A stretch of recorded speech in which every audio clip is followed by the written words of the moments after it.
네, 안녕하십니까. 2021년 8월 22일 울프입니다. 하락의 끝은 여기까지.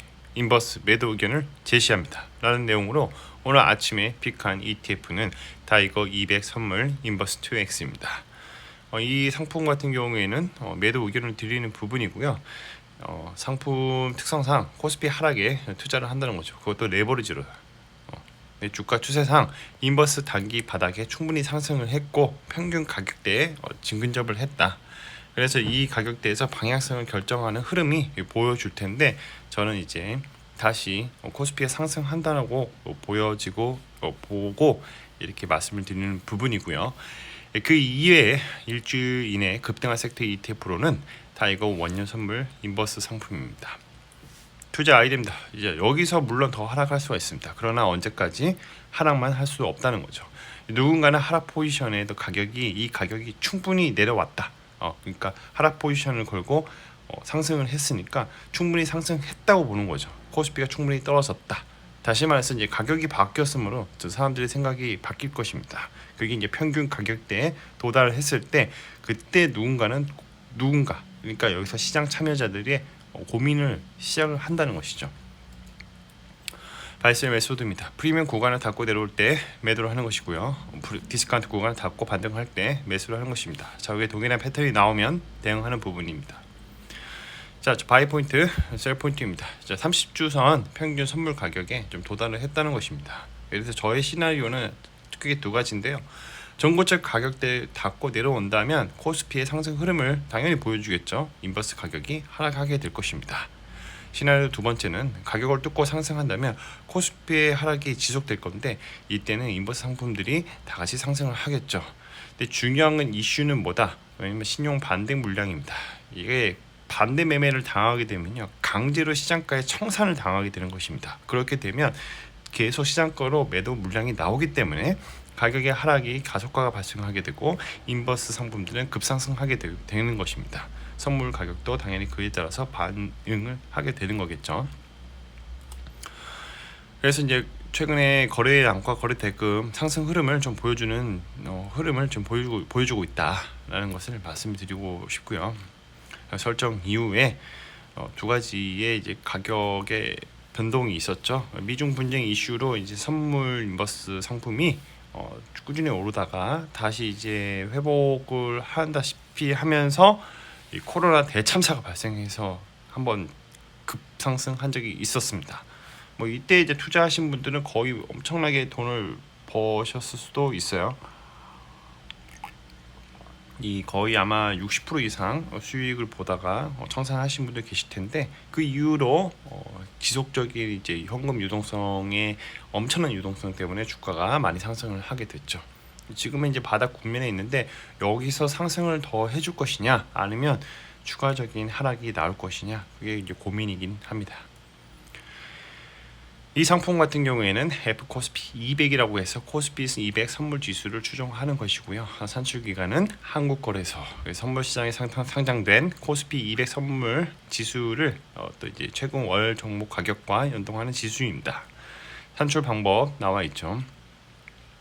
뭐 어렵게 됐는데 이제 최종 거래일 기준으로 해서 차 근원물 가격을 이제 추정하는 거고요.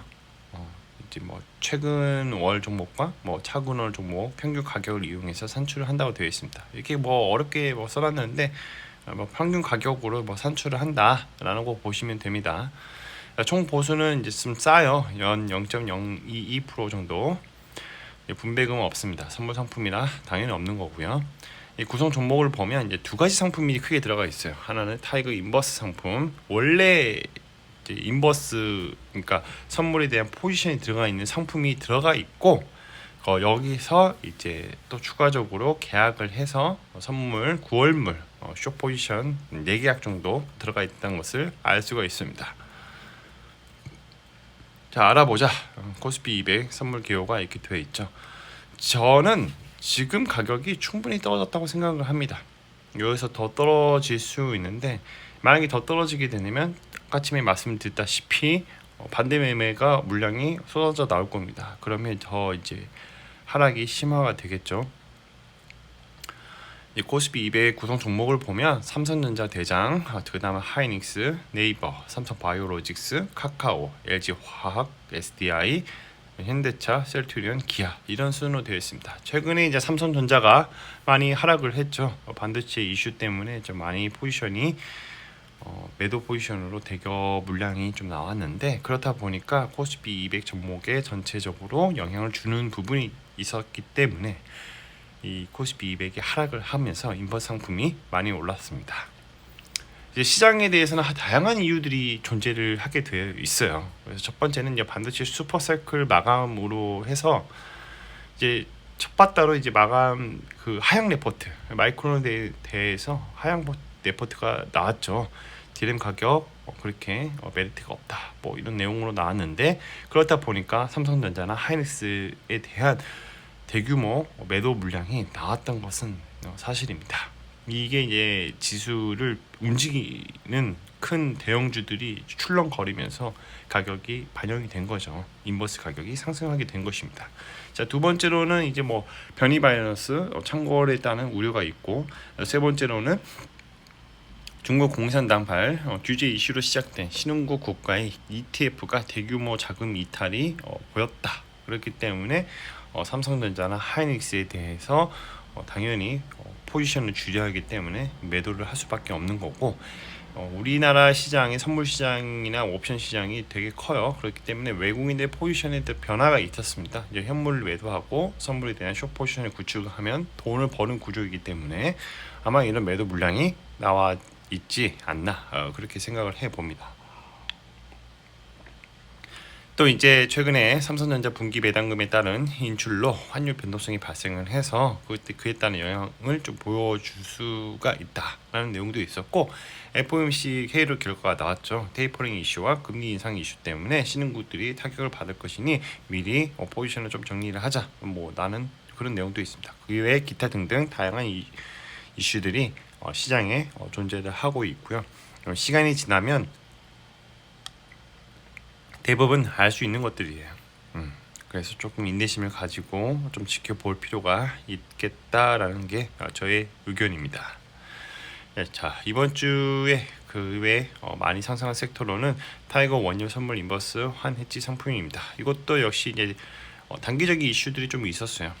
원유 재고, 델타 변이가 좀 참고를 해서 원유 수에 대한 부정적인 내용들이 조금 시장에 깔려 있었다.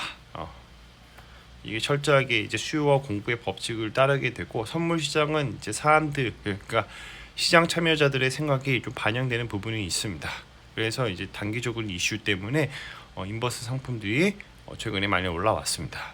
단기적인 이슈로는 원유 재고, 델타 변이 뭐 이런 것들 때 있기 때문에 좀 인버스 상품들이 상승한 이유가 될 수 있어도, 장기적으로 봤을 때는 원유의 상승들이 좀 보이기 때문에, 왜냐하면 이제 사람들이 경제 재개를 하고 돌아다니고 항공유도 많이 사용하게 되면 원유에 대한 수요가 증가하기 때문에 장기적인 원유 상승이 또 예상된다는 것이죠. 자, 이 상품 같은 경우는 S&P, Standard Poor's, GSCI, 크루드 오일 인덱스에서 리턴 상품에 대해서 이 지수에 대해서 추종하는 그런 상품입니다. 그래서 이제 환해지 상품이기 때문에 미국 달러 21년도 9월물 상품이 마이너스 4.5계약으로 숏 포지션으로 구축이 되어 있고, 두 번째는 크루드 오일 선물 10월물로 마이너스 4.14 계약이 되어 있습니다. 그러니까 원유 가격이 하락을 하게 되면 돈을 보는 구조라고 보시면 될 것 같습니다. 마무리하겠습니다. 가격은 어떻게 결정되는가? 수요와 공급의 법칙을 따르게 되는 것이고요. 주가는 이동하는 과정 중에 리얼 옵션이 발생한다. 그러니까 가격의 이슈가 발생하게 되면 주가는 계단식으로 상승하게 되고 가속화가 발생하게 됩니다. 리얼 옵션의 가치가 최대치일 때 가격이 바뀌었으므로 사람들의 생각이 바뀌겠죠. 시간이 지나면 주가의 흐름은 원래의 펀더멘털로 수렴하게 되는데, 이를 리얼 옵션의 만기라고 합니다. 전제 조건은 모든 가격은 시간에 종속되어 있으며 이 세상에는 영원한 것은 없습니다. 원자재 가격 같은 경우에는 항상 오르지만은 않고 또 항상 떨어지지만은 않는다는 거죠. 역사는 반복되기 마련입니다. 그렇기 때문에 절대로 시장을 이기려고 하지 말고 미스터 마켓의 생각은 항상 옳다라고 가지자입니다. 자, 오늘은 타이거 200 선물 인버스 2X에 대해서 말씀을 드려봤고, 코스피 하락에 투자를 한다. 그것도 레버리지로. 그렇지만 주가 추세상 인버스 단기 바닥에서 충분히 상승해 왔기 때문에 또 평균 가격대에 근접을 했기 때문에 이 가격에서 방향성이 결정하는 흐름을 보여줄 것이니 좀 관망을 해보자 라는 게 저의 의견입니다. 컨텐츠가 좋았다면 구독과 좋아요, 알람 설정 부탁드립니다. 오늘도 들어주셔서 감사합니다.